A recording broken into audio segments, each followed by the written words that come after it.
And this is the global forecast for January 2019.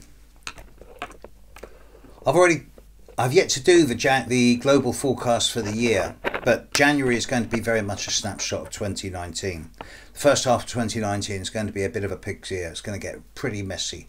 And January is going to be one of the most difficult months of 2019, one of the two most difficult months. There's a number of reasons for this, so let's look at some of the aspects that are going on during January.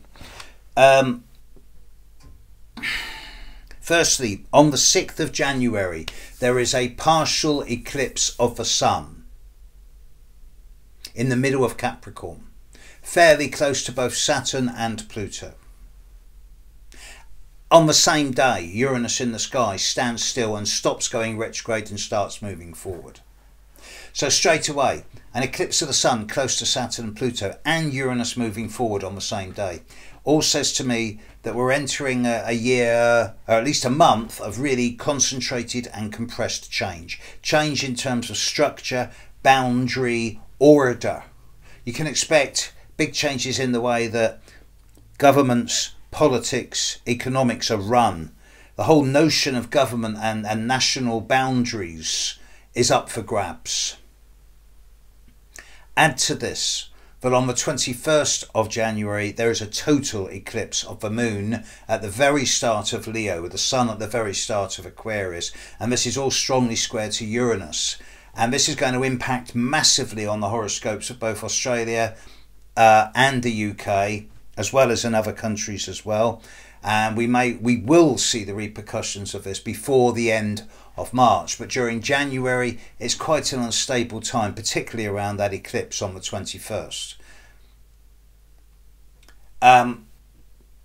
Having said all this, we then got to envisage what's happening with Neptune. We've got Saturn sextiling Neptune beginning in January, which is a great aspect because it's going to bring a degree of the capacity to structure the imagination. With Neptune in Pisces, I'm associating this very much with the ideas of the environment, the refugee crisis, the lack of compassion or the abundance of compassion. And hopefully Saturn's going to bring an element of structure into the way we deal with all this. But at the same time, Jupiter is squaring Neptune. So it's going to exacerbate and amplify these same situations and make them much larger than life. And you can be sure that the blowhards and the over-the-top drama queens of the world are going to be going at full speed during January. And the world's going to be full of people making mountains out of molehills, letting things blow out completely out of proportion, whilst others will be going, look, we need to really calm down here and be a lot more gentle and sensitive to what's going on and deal with it in a rational and grounded way. So somewhere between the common sense of Saturn and the over-the-topness of Jupiter, both in their own signs. Saturn rules Capricorn, Jupiter rules Sagittarius. They're both working with Neptune in Pisces, which is it's in its own sign.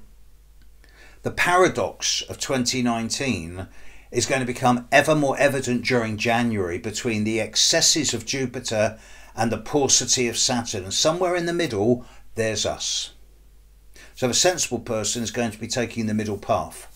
It doesn't help that on the 1st of January, Mars moves into Aries.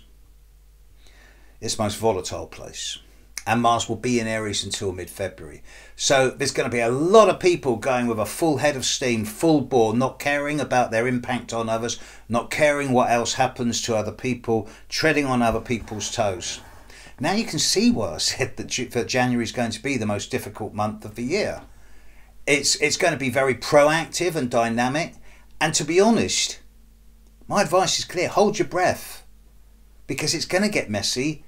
And by the time we're into the end of January, I think that 40% of the challenges of 2019 are already going to be over. By the time we're into July, I'm going to be saying 85% of the challenges are over. But January is probably the most volatile month of the year, particularly in the Western world or in the first world. Don't buy into the hype and spin, folks. It's going to get large. It's going to get out of proportion.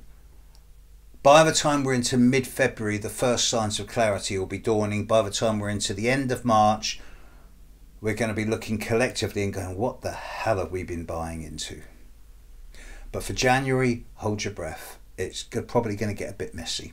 Sorry to be the bearer of bad news, but the more you get into 2019, the easier it gets. Catch you later, world. Bye.